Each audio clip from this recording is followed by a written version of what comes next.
Impossible. I can't believe I'm going to be the mother of a handicapped person. On a holiday morning, I was enjoying a leisurely breakfast with my husband. Suddenly my sister brought her daughter, and for some reason she was unfaithful and extremely furious. No, I don't understand. What all of a sudden in the morning? Sis, raising a handicapped person takes a lot of patience. I'm at my wit's end. The sister's daughter stood quietly, crying at her mother's outburst. I will give this one to you who can't have children. Aren't you and a handicapped person who can't have children a perfect match? Don't say that. I immediately refuted her, but my sister left as if to run away. My niece was 7 years old, I believe. She probably couldn't even comprehend what was going on right now. Are you okay? Yay! Now I'm free. What? Susanna Burton, pseudonym, 30-something story. My name is Susanna Burton and I am in my 30s. I have been married for 5 years to my husband, Aaron, whom I met at work, but we have yet to have children. We both love children, and ever since we were dating, we always talked about how we wanted to have children when we got married someday. But reality is cruel. We were not able to have children as we had hoped. After talking with Aaron, we decided that we just couldn't give up on having children of our own and decided to start fertility treatments. We hoped to have just one child, no matter how much it would cost. So we went to the clinic together. However, the doctor told us that our chances of having a child were extremely low. But on the contrary, we were determined. We had done all we could do. All I want is to be with you. Let's enjoy life together. He also encouraged me by saying so. Even if we were not blessed with children in the future, we could enjoy our life together as a couple. One day, when I returned to my parents' house, my sister Caroline had also returned at the same time. She had been popular since she was a student because of her pretty looks and her good sense of humor, and now she was married and had a husband named Seth. I hadn't seen her in a while, and she was dressed in high brands. She proudly told me that Seth has taken over his parents' company and is the president. By the way, she makes fun of the fact that my husband is an ordinary company employee, and she also demeans me. My husband is now the president of the company? Well, he was always an elite. Compared to that, yours. Your husband is amazing, isn't he? But Aaron also works very hard and is very kind to me. You've always been like that, and that's why you can't do anything. I was always bothered inside, while I was appropriately malleable. It was a good thing I didn't talk back to her. By the way, I heard that you are a defective product who can't even have children. You're a useless woman, aren't you? She said mockingly while laughing at me. Caroline has always disliked me anyway. She always tries to outdo me and mount me, which frankly tires me out. She doesn't say such terrible things to me in front of my parents either. She does whatever she wants when her parents are not around. I was deeply offended by her ridicule of my infertility and left my parents' house. Why should I be talked about like that? How much did she think I had suffered because I could not have children? After that, she often pointed out to me how difficult it was for me to have children. When she meets with me, she brags about having a child herself. Even though I have always thought I understood her bad character, I could not tolerate her ridicule of my sensitive issues. She makes fun of me every time I see her like this, and her attitude gets worse and worse. Then we have no choice but to distance ourselves from her. I began to be careful not to see her as much as possible. Then one day on a holiday, many months later, the intercom suddenly rang. Suddenly, the intercom rang. My husband was off today, and he was out shopping. I was alone, doing the housework. When Aaron comes home, maybe we can go out somewhere together. I was washing dishes while thinking about that. I wondered what in the world was going on in the morning, and when I checked, to my surprise, it was Caroline. It's been a while since I've been away from here. I haven't seen her for a long time. And yet, it was her coming to me.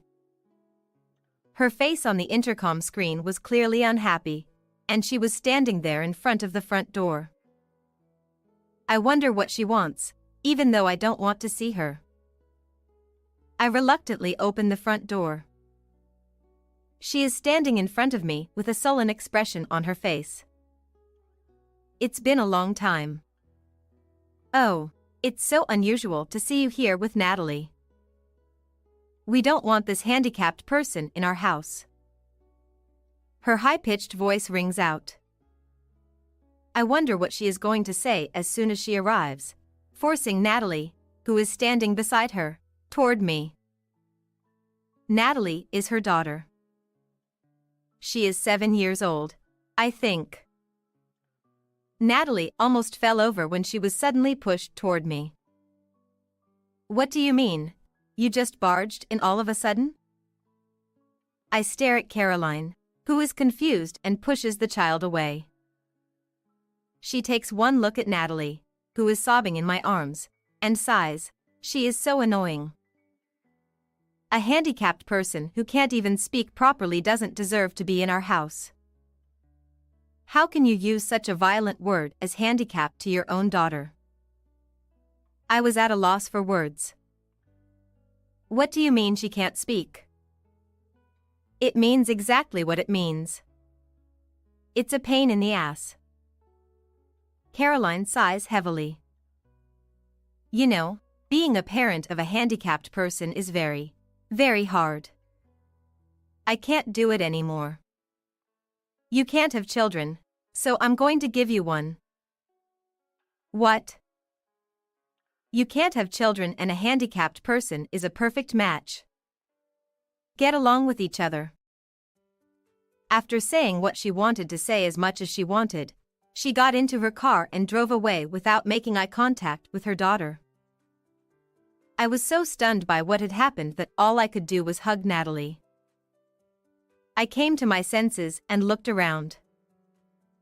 I heard my sister's shrill voice echoing throughout the morning. The neighbors might come to see what was going on. I hurriedly took Natalie by the hand and led her into the house. I lock the front door and turn around. Just as I am about to comfort Natalie. Yay! Now I'm free. Natalie, having entered the house and convinced that her mother has returned, exclaims with joy. I had no idea what was going on and decided to listen to her story in the living room. It seems that Natalie has been educated very strictly to be an ideal child. She went to different classes every day and sometimes had more than one class in a day. No matter how hard she tried, she never received praise or recognition. If she failed to do as well as she wanted, she was beaten and yelled at. When she asked for help, her father was always at work, and her paternal grandparents did not pay attention to their female grandchild. Then a younger brother was born, and Natalie lost all positive attention to him. She no longer felt any affection for him, and was treated as if he was an obstacle. She was so afraid of being scolded that she finally stopped speaking in front of her mother, who mistakenly thought she had lost her ability to speak and brought her to me in a rage. When I made mistakes, they would scold me and yell at me. They wouldn't even let me eat. Natalie tells her story with a downcast look on her face. Upon closer inspection, She is emaciated and has scars on her arms and legs. It is too dangerous to send her back to her sister's house now that I have heard such a story. I let her eat her dinner for the time being. Natalie is engrossed in eating her meal. Perhaps this is the first satisfying meal she has had in a long time. How could she not give her growing child enough to eat? I think to myself as I watch her. I am the only one she can rely on right now. I was ready. Aaron returns a little later and is surprised to see Natalie at home. I immediately told him what had happened. I then told him that I wanted to take Natalie in. He too was displeased with my sister and her husband's inability to take care of their own child. He agreed to let Natalie be our child. We made an appointment later that day to meet with my sister and her husband and decided to officially adopt Natalie. Seth, too, seemed to be in the mood that as long as he had a good son, he was fine with Natalie. Seth was also in no way concerned about Natalie. Seth's parents also said that they would be better off without a girl. The adoption process was completed in no time at all. We were relieved and determined to make Natalie happy. From now on, we wanted Natalie to live a life of freedom. We would give her all the love we could, as if she were a real child. We would encourage and support her in whatever she wanted to do. After that, Natalie grew up with a carefree spirit. A few years later, she went to law school at a well-known university. We celebrated the fruit of her diligent efforts as if it were our own. One Sunday, while we were relaxing as a family, my sister and her husband suddenly barged into my house. Without even saying hello to us, they clamored for Natalie's return. I thought back to that time. The sister and her husband came to my house without permission and abandoned my little Natalie as if she were an object. They must have heard somewhere that Natalie had gone to a prestigious university, even though they had never heard from her before. I can't believe they would say that now. Apparently, Natalie's younger brother, who they thought was brilliant, had dropped out of high school. Perhaps they was strictly doing the same kind of intrusive education that they used to do to Natalie in the past. If they were tied down so tightly, any child would lose motivation for everything, not just studying. I had originally heard that Natalie's brother was a recluse and had refused to go to school in middle school. We don't want that socially inept child in our house. Natalie, come home. Upon learning that Natalie had been admitted to a difficult university, my sister and her husband came to pick her up. How could they come to pick up their daughter, whom they once called handicapped and discarded, for their own convenience? Children are not their parents' property or toys. I was deeply offended by their unmanageable behavior. Since that moment when we decided to raise Natalie as our own child, we had given her our wholehearted love. Aaron, who had raised her as his own daughter, also covered Natalie's back and refused to let her go. The two of them continued to fuss at the door that they were Natalie's parents. They were no longer getting anywhere, and just when I thought they were. My parents are Aaron and Susanna. You are not my parents. Natalie stared at my sister and her husband with a serious look in her eyes. When she clearly refused, the sister and her husband left, leaving her with the discarded words that they would take legal action. Later that day, the sister and her husband hired a lawyer to try to pretend that Natalie's adoption had never happened. However, at that time we had followed the official procedure and adopted Natalie. Therefore, they could not dissolve the adoption. In addition, Natalie, who was 7 years old at the time, still bore the scars of violence that we called discipline, and she was much thinner than the norm. I have a medical certificate in my possession that states that she was probably abused. I showed the medical certificate to my sister and her husband, who were going to court, and asked them if they were still going to court. Seth, who had taken over his parents' company and was now the president, declined to go to trial for fear of bad publicity. They are the kind of couple who would even abandon their own child out of concern for the world.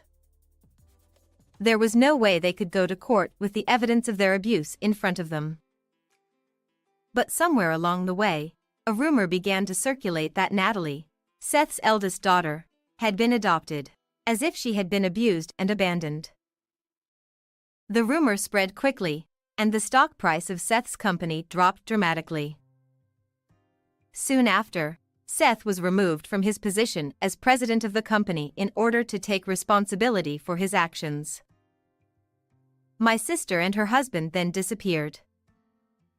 Natalie's younger brother, who was left alone, was taken in by Seth's relatives, passed his tests, and attended college.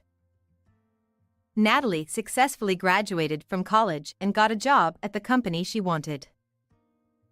She married a man she met at work. We were sad to see her go, but wished her a long and happy life as she left our home with her husband and wife. What did you think of this story? Please subscribe to our channel.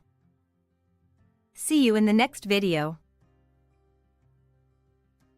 My name is Remy, a 45-year-old part-time housewife.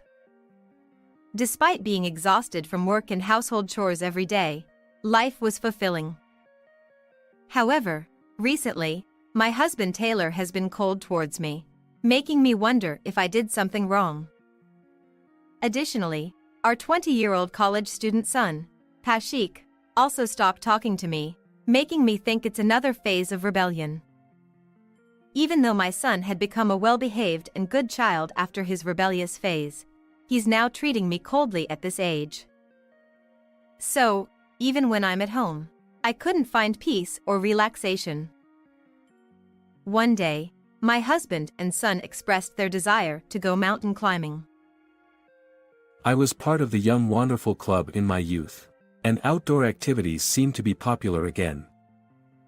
I want to start mountain climbing to improve my health. Sounds cool. I'm interested in that too. The food at the summit must be delicious, right? Remy, want to come along? Well, I wouldn't mind taking you along, haha. Sure. I felt a bit happy thinking my husband was being kind to me after a long time.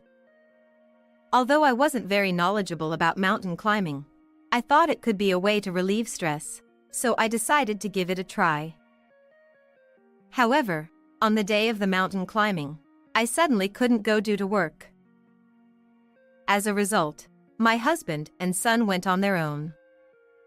They planned to climb the mountain for a day and descend for another day. However, even after 3 or 4 days, they didn't return. Then, I received a call on my smartphone from my in-laws. My mother-in-law, furious, shouted at me. Where are they right now? They should have descended from the mountain already.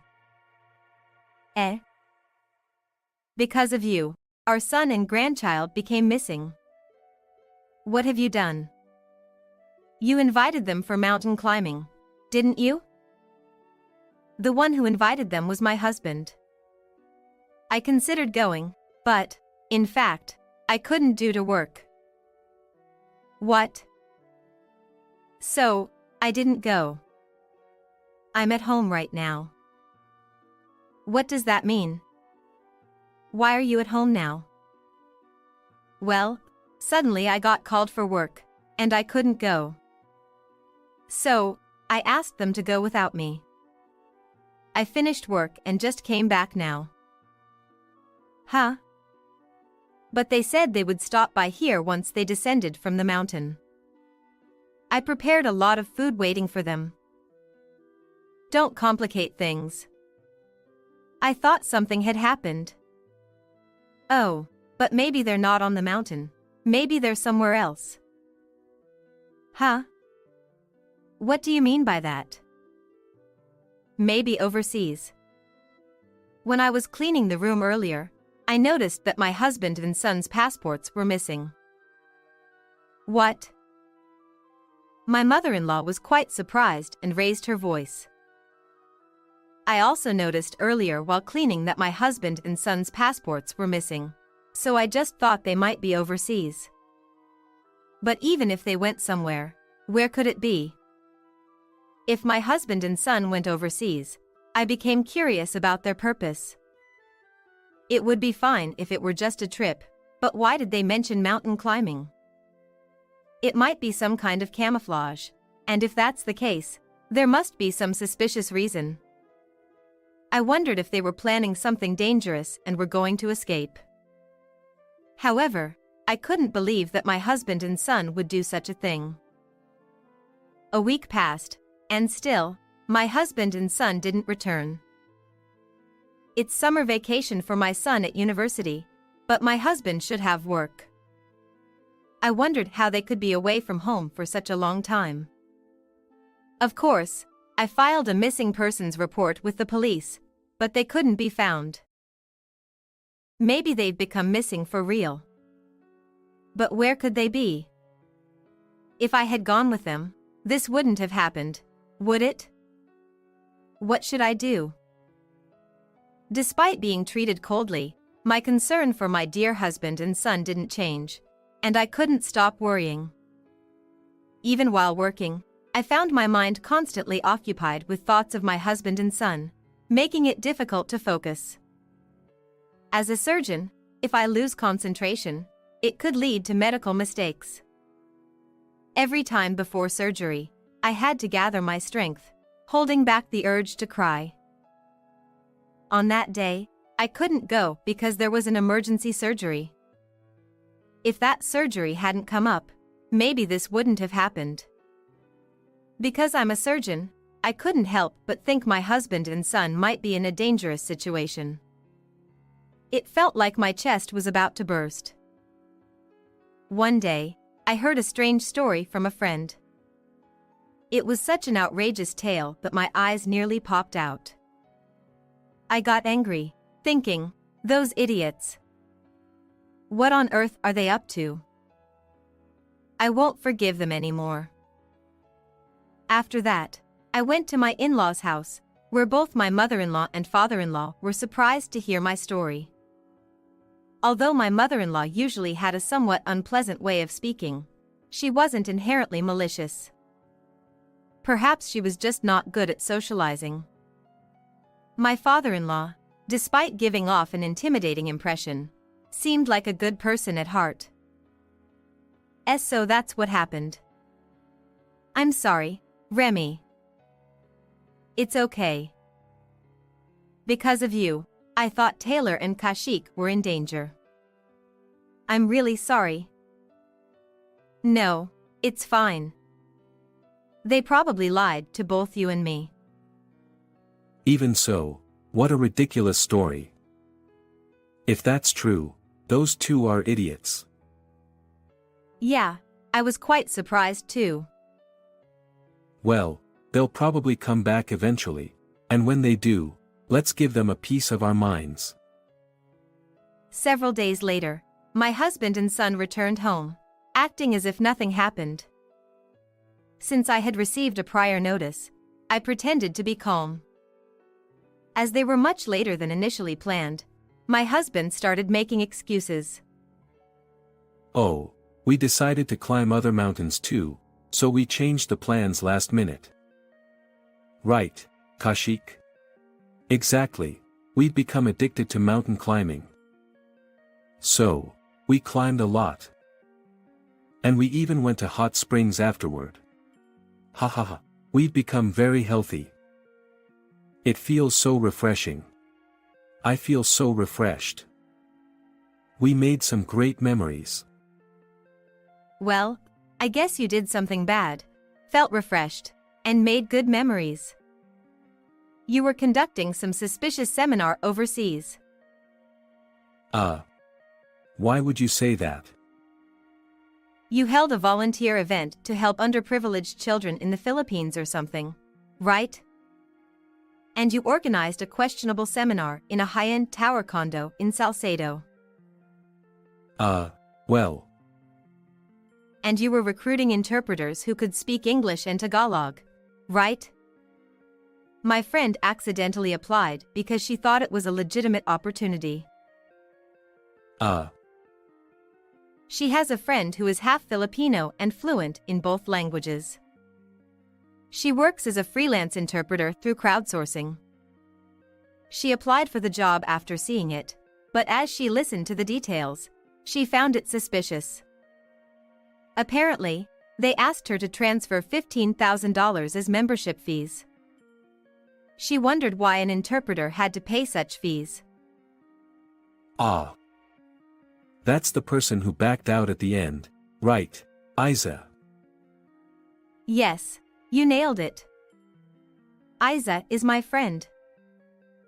My husband, who is a company employee, had mentioned wanting to start a business before.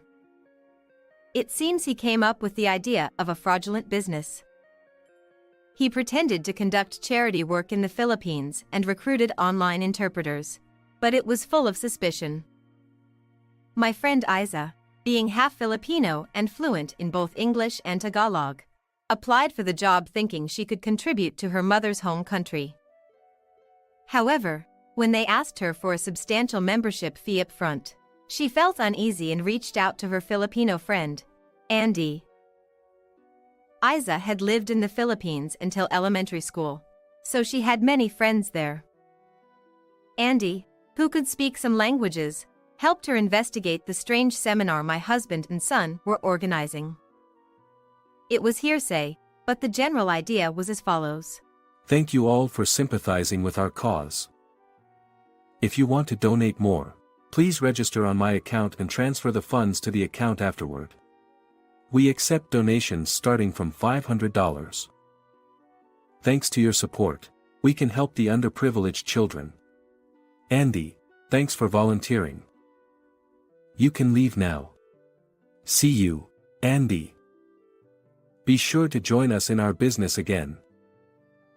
So, Andy, who heard the suspicious story from my husband and son, informed Isa, who then tipped me off about it.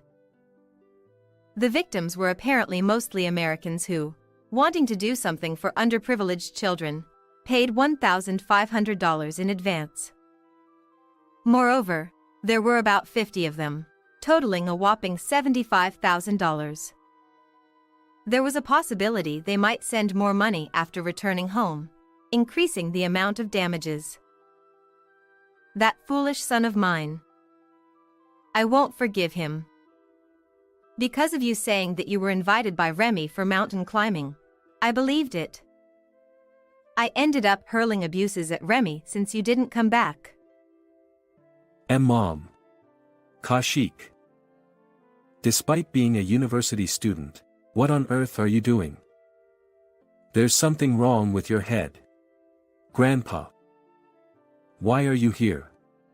I knew you'd come back, so I was hiding, waiting for you. I had contacted my in-laws as soon as my husband called me, and I had them come to the house. I felt sorry for them, but I wanted to surprise my husband and son, so I had them hide in the closet. The husband and son began to panic, offering embarrassing excuses. But we held the seminar overseas. Therefore, US laws don't apply. Yeah. We didn't commit any crimes in America. So, we shouldn't be held accountable. Well, didn't you extort money from Americans in the US with prepayments, and later, while abroad, ask them to pay more upon returning? Wouldn't US laws apply in that case? Even if you committed a crime over there, you might be held responsible individually. Well, I'm not an expert, but either way, what you did was wrong. Why are you guys trying to justify it? But we had no choice. I ran out of money. What? no matter how much you earn as a doctor. I thought if you found out I spent all the money and went broke, you'd divorce me. Why did you end up going broke? We went to nightclubs together. And seriously, the money ran out. What? We got too into it, and it was really tough. It turned out that the foolish husband and son spent so much money at nightclubs that they ended up broke. Come to think of it, I had been feeling distant lately, and even when I tried to hold hands, I was rejected. They must have been fawning over young girls, giving them lots of gifts. The thought of a 45-year-old man engaging in such behavior with young and beautiful girls disgusted me. Moreover, it wasn't just a simple employee-customer relationship. They had developed romantic feelings and were doing various things outside the club. Astonishingly, both the husband and son had impregnated their favorite girls. It seemed that they had to earn money for hospitalization and child support, leading them to the idea of a fraudulent business.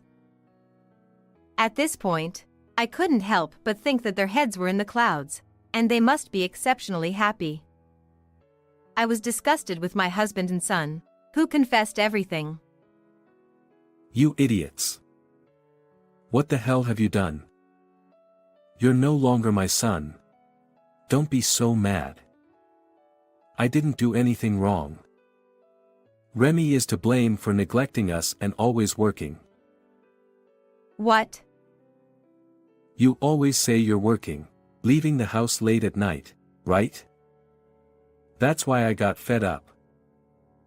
But, didn't you marry me knowing I'm a surgeon? I'm working hard for the family and the patients. It's terrible. You probably knew I wouldn't be able to go mountain climbing because I've been busy with surgeries lately. Did you foresee from the beginning that I wouldn't be able to go? Oh, yeah. I invited you just in case, trying to hide it from you. Well, it's not mountain climbing, though. You're always busy with work. Yeah, you don't care about us. Wait a minute. You're the one who repeated a year and dares to say such things. I'm the one paying your extra tuition. So what? I won't pay the tuition anymore. If you want to graduate from college, figure it out yourself. No, don't do that. Don't come to me only when you need money. Ask your dad, then. I can't. I got fired from the company. What? Actually, I was accused of harassing a young female employee, and I got fired. Another shocking revelation came out. This foolish husband had already been fired from his job. So that's why he could stay overseas for an extended period without any worries. Spending money recklessly at nightclubs, impregnating girls, getting fired from work for harassment, it was giving me a headache.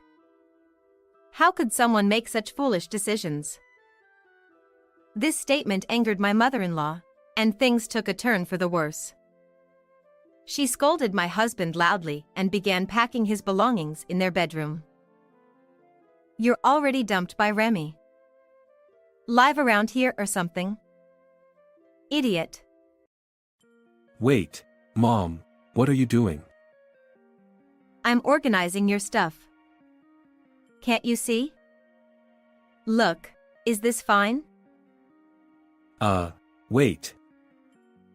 EW, you were going to such places. Disgusting. Stop it. You scumbag. You won't be allowed in our home again. Disappear from our sight. That's right. Kneel down and apologize to Remy first. Then never show yourself in front of us again. W8. Kashik, apologize too. Come on, Granny. Stop whining and kneel down. Thus, my husband and son knelt down facing me. They were sobbing, and it felt as if I were bullying them, which I disliked. I loved my husband, and I had taken care of my son. However, it was true that I couldn't give them much attention due to my busy job. But that didn't justify their criminal actions. I might have some points to reflect on, but I couldn't forgive my husband and son for committing crimes and destroying our family. My husband and son left the house with their belongings. I'm sorry for that time. I was truly out of my mind. No problem. Sorry for jumping to conclusions. Be happy from now on. Sure. Well, we'll be going. And so, my in-laws left. I was left alone in the house, wondering what to do next. First, I had to get a divorce from my husband. I didn't think I could rebuild anything with such a husband. After the divorce, I decided to relinquish my role as a parent and let go of my son. If my efforts and love didn't get through to him, then he wasn't worth worrying about. He was already an adult, and at this point, anything I did wouldn't change anything. After the divorce, my ex-husband paid me alimony for his infidelity. Being broke, having impregnated girls, and having lost his job, he borrowed money and gave it to me. My son dropped out of college and became a part-timer. Since he had always hated studying and even repeated a year, I thought it was fine for him not to go. Then, my ex-husband and son were sued for fraud due to their deceptive actions, facing serious charges. I felt a bit sorry for them, considering the substantial amount of the damages, around $100,000. The victims were probably furious, and while it might be wrong to be deceived, the ones taking advantage of goodwill were worse. I was relieved that my friend Isa wasn't fooled. I decided to forget about my ex-husband and son, focusing on being a surgeon. This story may have been quite dramatic, but life goes on. How was this story for you? Don't forget to subscribe to the channel. Thank you. Well then, let's meet again in the next video.